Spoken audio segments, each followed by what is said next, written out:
Oh, hey there. Didn't see ya. Come on over. I want to talk to you a little bit about today's workout. Well, you might be wondering, Max, what do you do on your dynamic days when you can't go outside and jump and run? Well, good question. On my dynamic days, when I cannot induce impacts from jumping and running and rapid plyometric-like movements, I gotta use the old noggin here to work around that. And so I take the key concepts that are involved with plyometrics, rapid stretch, lots of force production, specific muscles being stretched, and I try to apply that into the weight room. So what you're gonna see here is I utilize basically two movements, well, kind of two and a half. I utilize one movement and a half that is banded, so band accelerated, that's band accelerated squats with a belt squat, and band accelerated pogos, and I only do a couple of those, impacting rapid stretch on my quads and my ankles. And then the other one is kind of a drop catch rapid eccentric front squat. Again, trying to induce a high rate of stretch, large, rapid ballistic response to stop and reverse that weight concentrically with max speed, working on maximal force output, but doing it in a way that's not with heavy loads, but after a rapid stretch. This hopefully is gonna carry over to when I do my jumping and running and stuff, all those fun things, in regards to rapid eccentric rate of force development and better utilization of stored elastic energy and the stretch reflex. A little science for you. So that's what my training looked like. Let's go check it out. As always, appreciate you all tuning in on this.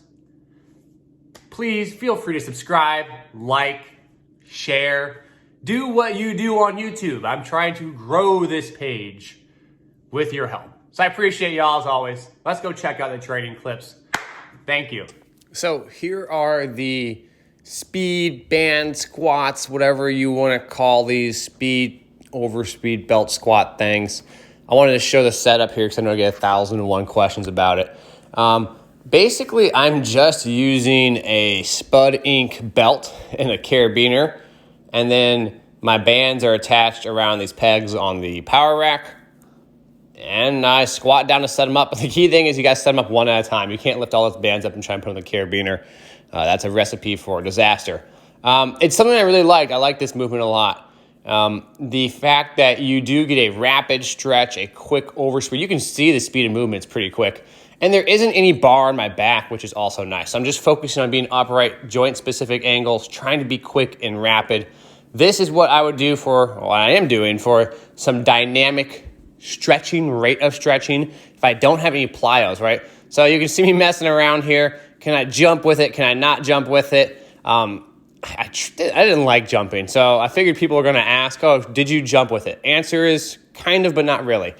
I gave it a go, but the bands are just so tense that you can't even really get off the ground. By the time you've left the ground, they're pulling you right back down. So it's not something that I would look at putting in my program. You can see me there kind of gassed from doing it. And they're not easy either. They're kind of, they are pretty tiring. You're working with really high intent. You're trying to reverse it quickly, and it looks goofy as heck, I know. Even though it looks goofy, it's pretty effective. You'll see here I actually lightened the band on this one, trying to work on some pogos. So I did want to mess with some pogos, some overspeed for the calf, some impact loading. This was much better. It wasn't so darn tense. The previous bands were too much. I couldn't do pogos.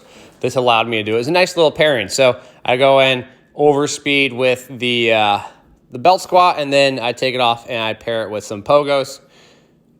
Not the most organized training session in the world. Part of it came from the fact that I haven't done these in a while, and I was a little more overconfident with my ability to do them than I should have been, I think. It would have been nice to practice them the day before to see how I'd want to set it up. Now, this was where I was kind of messing with some RDLs. I have not deadlifting or hinging in this program right now. I know, we'll talk about that later. But I was kind of curious. The bands are set up, and I wanted to try it.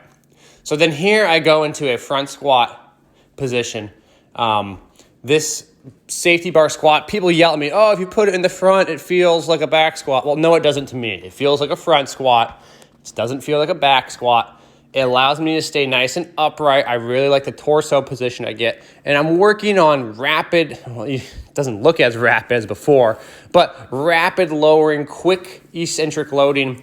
Again, today's a dynamic day. So drop down quick, quick reversal. Drop down quick, quick reversal. Drop down quick, quick reversal. That's the goal. Turn the muscles on and off and rapidly inducing a stretch. The first one via velocity, this one mass.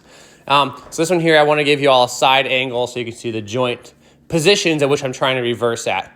Again, kind of a goofy setup, but with the Elite FTS safety squat bar, I really like the position the front squat gets me in. So these are some of the movements here. Check them out. I hope you like them. Trying to be more dynamic on these kind of days. Thank you for listening and checking it out. As always, a big thank you. Much appreciated. I hope you all enjoyed it and be ready for the next edition of The Athlete Project.